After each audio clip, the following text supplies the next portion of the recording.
మాట్లాడేటప్పుడు point to point మాట్లాడి కాపులకి ఏం చేయలేదు, కమ్మారికి ఏం చేయలేదు, రెడ్లకి ఏం చేయలేదు. కులాన్ని చేస్తాక మీకు రాజకీయాల్లో పదవులు ఇచ్చింది. మనకి ఎవరు ఆకలితో ఉంటే వాళ్ళ ఆకలి కడుపు నింపండి, ఎవరు అవసరంతో మన దగ్గరికి వస్తే వాళ్ళు గౌరవించండి సామాన్యుడిని. అది చెప్తూ మానేశారు. అందరికీ న్యాయం చేయడానికి పవన్ కళ్యాణ్ గారు ఉన్నారు. అందులో కాపు కులం కూడా ఉండొచ్చు. పుట్టిన కులాన్ని కానీ ఉన్న మతాన్ని కానీ గౌరవించుకోవడం ప్రతి మనిషికి అవసరం. ఉన్న మతాన్ని, పుట్టిన కులాన్ని, తల్లిదండ్రుల్ని, ఊరిని మర్చిపోకుండా ఉండవలసిన అవసరం మనకు ఉంది. ఖచ్చితంగా మేము మర్చిపోం. అది మాత్రం మీ అందరికీ చెప్తున్నాం.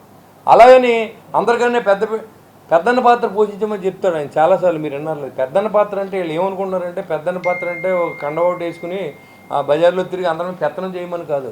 పెద్దన్న పాత్ర అంటే నిరుపేద ఇంటికి కష్టం రాకుండా కాంపౌండ్ వాళ్ళు దాటకుండా చూడమని పెద్దన్న పాత్ర పోషించమన్నారు. చుట్టుపక్కల ఉన్న కలుపుకి వెళ్దాన్ని పెద్దన్న పాత్ర పోషించమన్నారు పవన్ కళ్యాణ్ గారు. అది కూడా తెలియకుండా పెద్దన్న పాత్ర అంటే మాకు రోజు ఇంటర్వ్యూ ఇవ్వాలి, రోజు లోన పీల్చి గంట తరపు చెవిలో మాట్లాడాలి. ఆ రాజకీయం పవన్ కళ్యాణ్ గారు చేయరు. పవన్ కళ్యాణ్ గారికి అందరూ సమానమే, అందరినీ బాగా చూస్తారు, సమాజాన్ని మంచి సమాజంగా తయారు చేస్తారు. అది మాత్రం దయించి అందరూ కూడా అర్థం చేసుకోండి.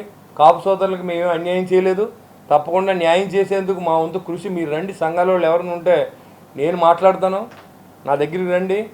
అది న్యాయమైన కోరిక అయితే సీఎం గారి దగ్గరికి వెళ్దాం, అదేవిధంగా పవన్ కళ్యాణ్ దగ్గర కూడా వెళ్దాం.